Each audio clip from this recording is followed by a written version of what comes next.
साथ है, हम तुम्हारे साथ है। विजय असो, विजय असो, विजय असो। अमर रहे, अमर रहे, अमर रहे, अमर रहे, अमर रहे, अमर रहे। 70,000 पाण्याची चार्जशीट ठेवण्यात आली, परंतु त्यामध्ये त्यांना आतमध्ये ठेवावं असं सुप्रीम कोर्टच्या जजला वाटलं नाही. म्हणजेच या ज्या सत्तेमध्ये असलेल्या लोकांनी ते 17 महिने दिल्लीचा विकास थांबवण्याचं जे काम केलं, त्या कामाला आज सुरुवात उद्यापासून होणार आहे. आणि मित्रांनो, हे लक्षात घ्या, ज्यावेळेस एखाद्या पार्टीमध्ये असं काही घडतं त्यावेळेस आणखी काहीतरी चांगलं घडण्याची शक्यता असते. त्यामुळं आज अरविंद केजरीवाल ज्याप्रमाणे आतमध्ये आहेत असाच आनंद उत्सव आम्ही येणाऱ्या काही दिवसामध्ये साजरा करू. जसं मनोज सिसोदिया यांना बाहेर काढल्यामुळं आम्ही आनंद उत्सव साजरा केलेला आहे आणि गेल्या 17 महिन्यापूर्वी आम्ही हे दुःखही व्यक्त केलं होतं. आणि आज हा आनंद आम्हाला होण्याचं कारण म्हणजे सुप्रीम कोर्ट आणि ज्या चौकामध्ये आपण जे उभा आहोत ते डॉक्टर बाबासाहेब आंबेडकर चौक, म्हणजे ज्यानं संविधान दिलं, या संविधान रूपी महापुरुषानं जे संविधान दिलं आणि त्या संविधानाच्या माध्यमातून आज आम आदमी पार्टीचे सर्व मनीष सिसोदिया आणि अरविंद केजरीवाल हेही थोड्या दिवसात बाहेर येतील. परंतु आज हा आनंद आम आदमी पार्टी, माननीय मीनाताई जावळे, चेतनजी बेंद्रे, रविराजजी काळे, इतर जे आमचे पदाधिकारी आहेत यांच्या माध्यमातून आम्ही हे तुम्हाला सांगू इच्छितो, येणारा काळ आम आदमी पार्टीसाठी आनंददायी काळ होणार आहे. आणि तसाच जो काळ पार्टीसाठी होणार आहे तोच काळ त्या देशाच्या राजकारणामध्ये नवीन कलाटणी आणणार आहे. या पद्धतीनं आज आम आदमी पार्टी कामाला सुरुवात केलेली आहे आणि येणाऱ्या विधानसभेच्या निवडणुकीमध्ये अशा जोमाने अख्ख्या महाराष्ट्रामध्ये सगळ्या ठिकाणी स्वबळावर आम आदमी पार्टी निवडणूक लढवणार आहे, की आमच्या पक्षाच्या सर्व सदस्यांनी जाहीर केलेलं आहे. आणि या पद्धतीनं आम्ही देशाचे राजकारण बदलण्यासाठी, सर्वसामान्य माणूस त्या राजकारणाच्या प्रवाहात येण्यासाठी आणि डॉक्टर बाबासाहेब आंबेडकरांनी बघलेले स्वप्न ते साकार करण्यासाठी आम आदमी पार्टी कायम तत्पर राहील आणि जनतेच्या सेवेसाठी आणि जनतेच्या होणाऱ्या त्यांच्या अन्यायासाठी कायम लढा देत राहील.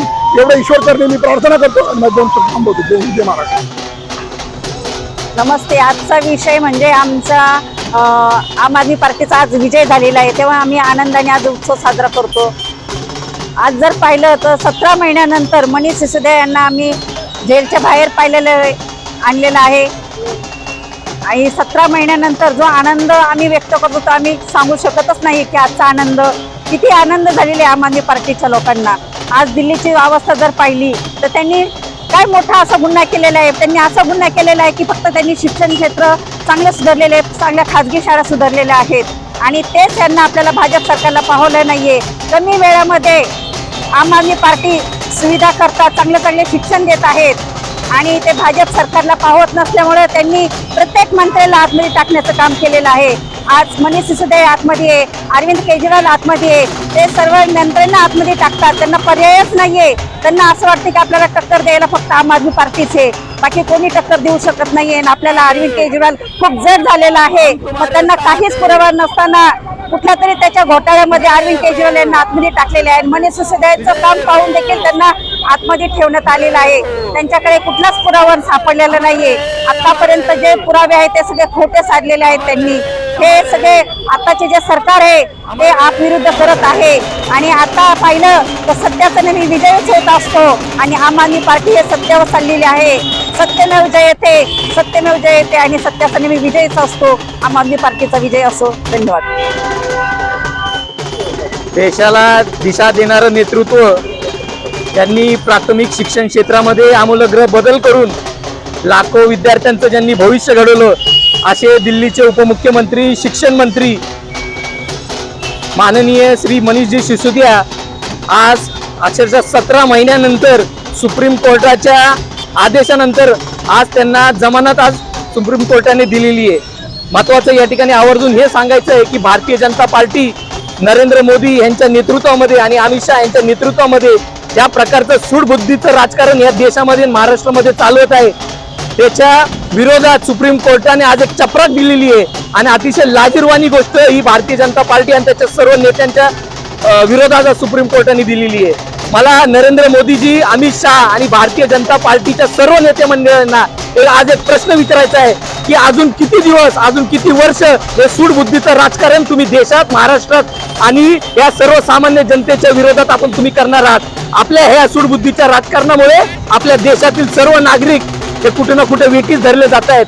म्हणून आज मनीष सिसोदिया यांना आज सुप्रीम कोर्टाने जी जामीन मंजूर केलेली आहे, अशा सगळ्या परिस्थितीमध्ये ही भारतीय जनता पार्टीच्या विरोधात एक मोठी चपराक आहे आणि त्याचाच एक आनंद उत्सव साजरा करण्या हेतू परस्पर आज आम आदमी पार्टीच्या वतीने आज भारतरत्न डॉक्टर बाबासाहेब आंबेडकर चौकामध्ये पिंपरी येथे आज ढोल ताशाच्या गजरामध्ये पेढे लाडू वाटून सर्व कार्यकर्त्यांनी आज या ठिकाणी आनंद उत्सव साजरा केलेला आहे. आज आमच्या सर्व कार्यकर्त्यांनाच नाही तर आम आदमी पार्टीतल्या सर्व सदस्य, पदाधिकारी आणि देशातील सर्व नागरिकांना आनंदाचा क्षण आहे. कारण आपले संविधान वाचवण्यासाठी आणि देशातील लोकशाही टिकवण्यासाठी हा अतिशय महत्वाची भूमिका सुप्रीम कोर्टाने आज घेतलेली आहे. आज आमच्या सर्व पदाधिकारी रावळेसाहेब असतील, सिंगळे साहेब असतील, रवी साहेब असतील, लांडगे साहेब आज सर्वांनी मिळून आज या ठिकाणी आनंदोत्सव साजरा केलेला आहे.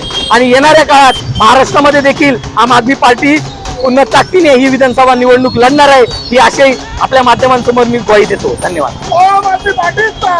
आज मनीषजी सिसोदिया यांच्या जामिनानंतर पिंपरी चौकामध्ये आज लाडू वाटून, पेढे वाटून आम्ही सर्व आम आदमी पार्टीचे कार्यकर्ते मोठ्या संख्येने जमून पेढे वाटप, लाडू वाटपाचा कार्यक्रम केला. आज आम्ही पिंपरी चिंचवडमधील नागरिकांचं तोंड गोड करण्याचा कार्यक्रम केला. ठीक याच पद्धतीने 365 दिवस तुमचं तोंड गोड करण्याचं काम आम आदमी पार्टीकडून इथून पुढे केलं जाईल. फक्त एवढीच अपेक्षा आहे की मतदार राजा आता तरी जागा हो, की ज्या मनीषजी सिसोदियांना 17 वर्ष तुम्ही कोणतेही 17 महिने डांबून ठेवलं तुम्ही कोर्टामध्ये. 70,000 पेजेसचं चार्जशीट दाखल केल्यानंतर सुप्रीम कोर्टाने आज त्यांना जामीन दिलेला आहे. जी चपराक सर्वोच्च न्यायालयाने दिली, मतदार राजा आपण देखील ही चपराक या भाजप सरकारला द्या, या भ्रष्ट सरकारला द्या आणि आम आदमी पार्टी भ्रष्टाचार मुक्त शासन या महाराष्ट्रामध्ये राबवणार आहे. आपण सर्वांनी पाठीशी उभं राहावं एवढीच इच्छा व्यक्त करतो आणि थांबतो.